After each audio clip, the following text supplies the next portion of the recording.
YouTube, Tim with Outdoors4adventure. We're fixing to go on a camping trip this weekend, and normally all my stuff is packed and just ready to go. We can hop in our vehicle here and take off at a minute's notice, and we're ready to go. But it's been a little bit since we've been out, so I just wanted to pop our rooftop tent up and give it a visual inspection and make sure everything inside is good and dry, which it should be. And I wanted to cover a few things because a rooftop tent might not be something that is a good option for everybody. There's a few things that I've learned since I've had this Smittybilt overlander rooftop tent, which I love, and it works for us fine. But there's a few issues that I want to cover with people that might have issues with it. One would be there comes a train.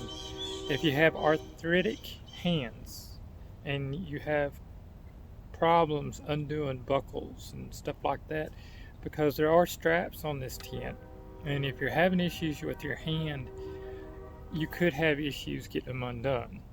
And I'm going to cover the way I buckle them versus the way I've seen other people buckle that could make it harder for you to get undone. So I'll touch base on that in a minute. If you can get up and down a ladder, a rooftop tent will be okay for you. If you can climb a ladder and get on top of the house, you can climb a ladder and get off in this rooftop tent a little bit easier. So, but if you have problems climbing a ladder, a rooftop tent might not be for you. Also, I have mine mounted quite high.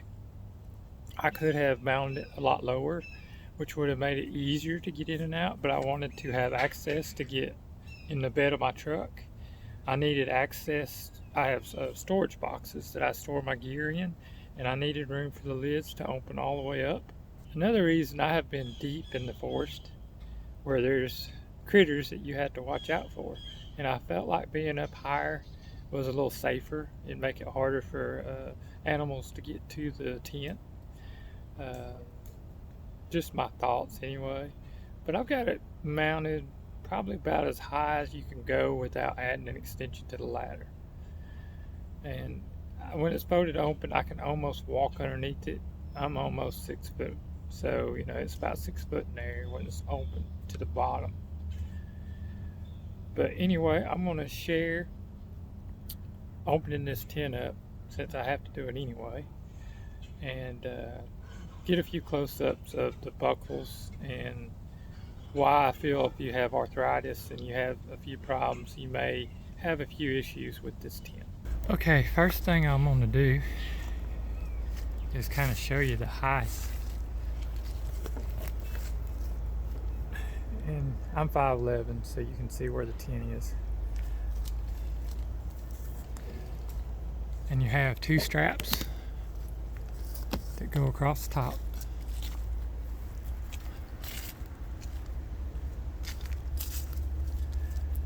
And you have these buckles.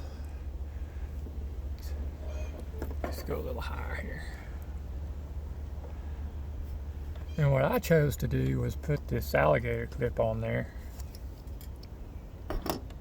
And this is Velcro. And pull it up and you're undone. But a lot of people put these up in here, and then they'll slide it back under this one to kind of give it more of a lock. But when that tightens up, I have a hard time getting it undone. So I just put it through both of them, Velcro it down, and put the alligator clip on it. I forgot to put the alligator clip on this one, but the Velcro holds really well. But if you have arthritis, this could present a problem. And then you have Velcro here that you have to undo. And like I said, that grips really hard.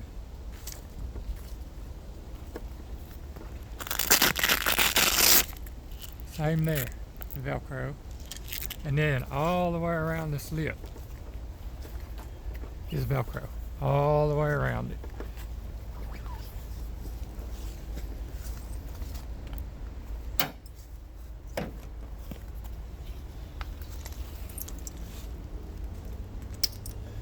But I'm going to set the camera back far enough that I can kind of show y'all how I have to maneuver to get this put up.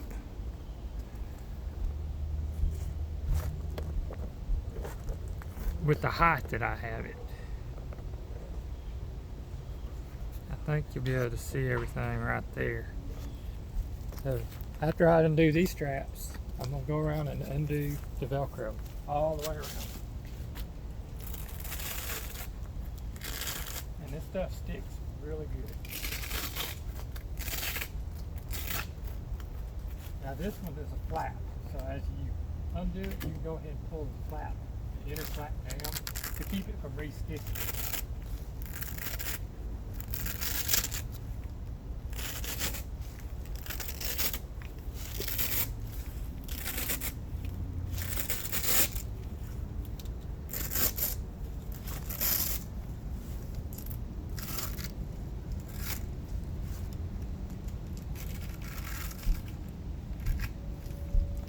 Okay, this side here is undone. So now I'm going to get the other three sides doing the same thing.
Now to get this front side, I'm actually going to climb up into the truck to take it loose and take the top cover off of the tent. And this is the way I do it.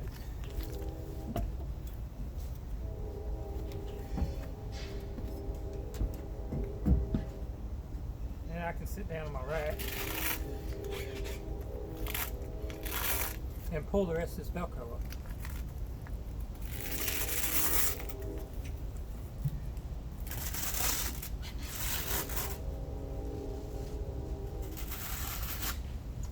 And I don't know if you can see it, but I do have issues with my hands. That's why I figured I'd make this video in case you have problems using your hands.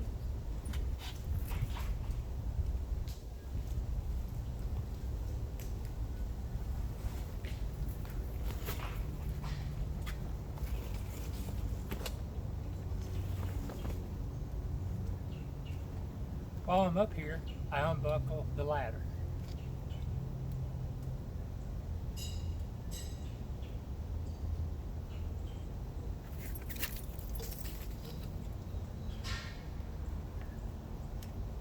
And I pull it out.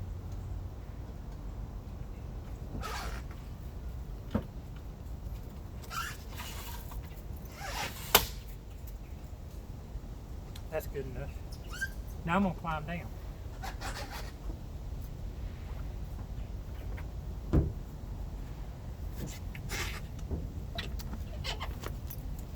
Not as young as I used to be, but I can still get up there. Now I'm going to lift the rest of the cover off of the tent.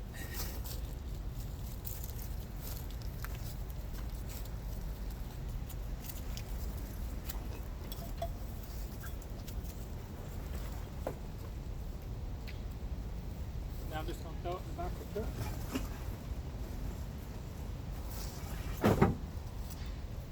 You can put it on a picnic table or wherever you think you need to put it. Now, there's more straps. You have to go around to the other side. You can see I left the sleeping bags that we use in there. But there's a Velcro strap right here that you have to undo.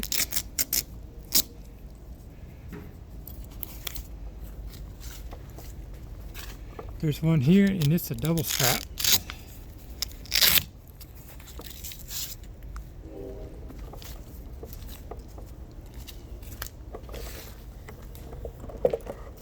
There's also one on this corner. I guess I should have done that other corner while I was over there.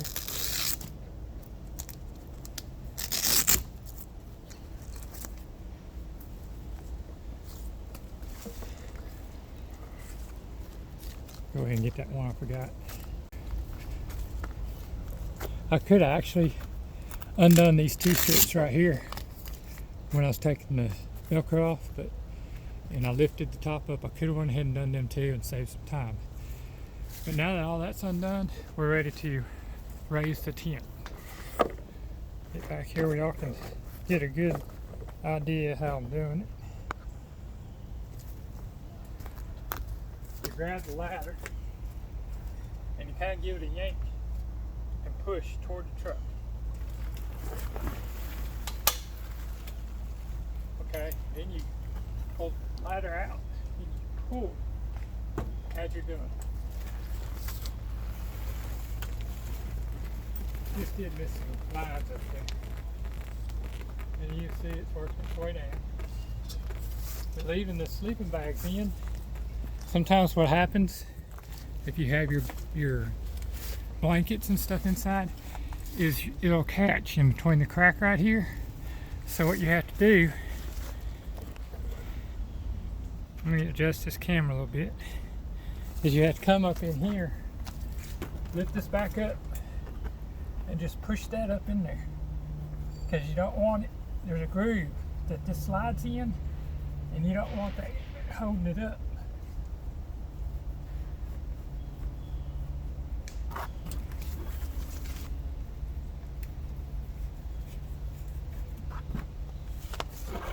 One little piece right here. And there it is.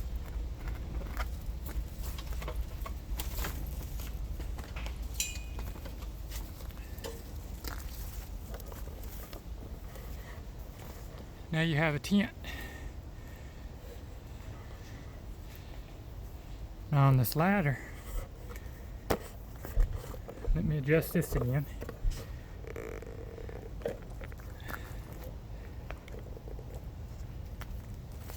You have these knobs that you pull out. That one just popped back in.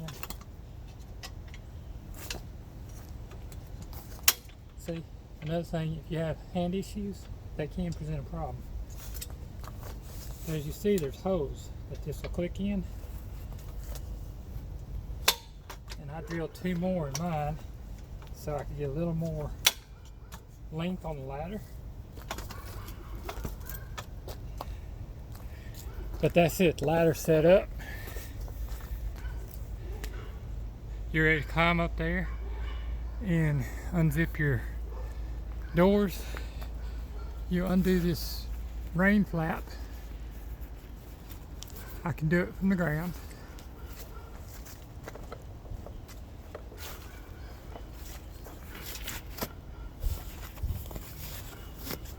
Same with this one. Doing it one-handed from the ground. And you'll go around, you can see these hoses. That's where the rods go in to hold up your flies. And if you have the room, the annex room that goes underneath here, this is a zipper. It will zip all the way around and it'll Velcro on the back. And it'll have a door in this side here that you can go in there, and it's completely screened with windows. Again, here's your hole for your rods. that will hold this window flap open.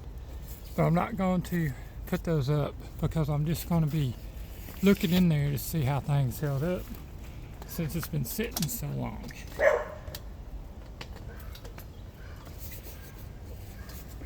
Now there's zippers holding this flap right here. A lot of zippers you have to deal with. They pretty easy to go up and down. But you know, you have to be able to do this while you're on a ladder. And then there's the inside of the tent. We left our sheets in there. I know there's not a lot of light right now, but you have your zippers to open the screen.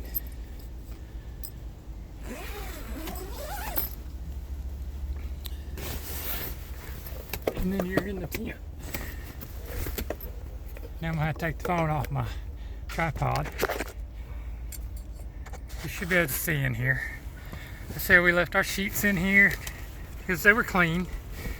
Our pillowcases, and we actually bought a 2-inch egg crate mattress to go on top of the mattress that's already in here, so it's still in here. Everything is nice and clean and dry. These are cordage that hooks to the sides, so when you fold the tent up, it holds the material in and makes it easier to fold up.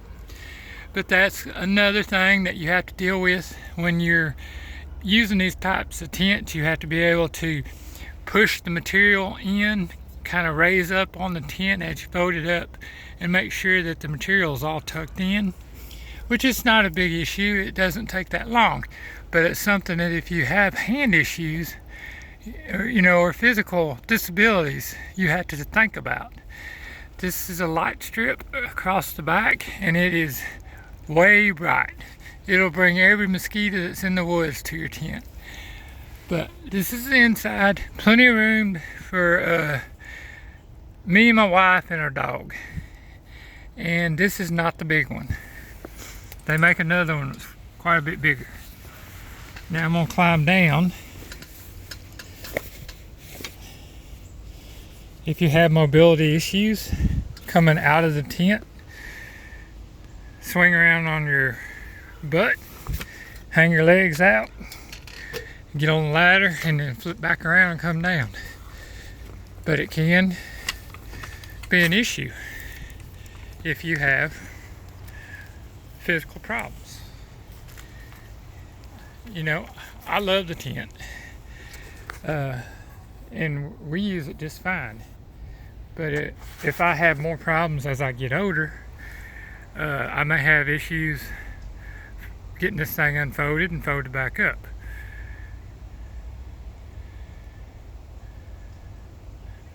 But for now, it works great, and we're going to get, hopefully, years and years of use out of it. But I didn't even take the tailgate down to fold this up, other than climbing up on the front of it. That's all I did.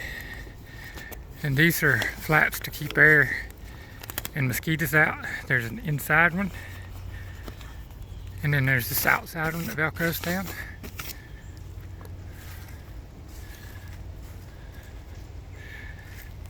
This is my hot water solar shower. It comes in great for washing dishes.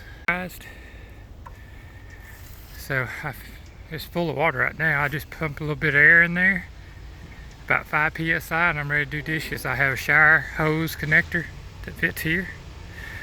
This is my tailgate light. I have my propane bottle right here for hooking up my heater and my cook stove. In this tote, we'll put our little gas buddy heater, our gas cook stove.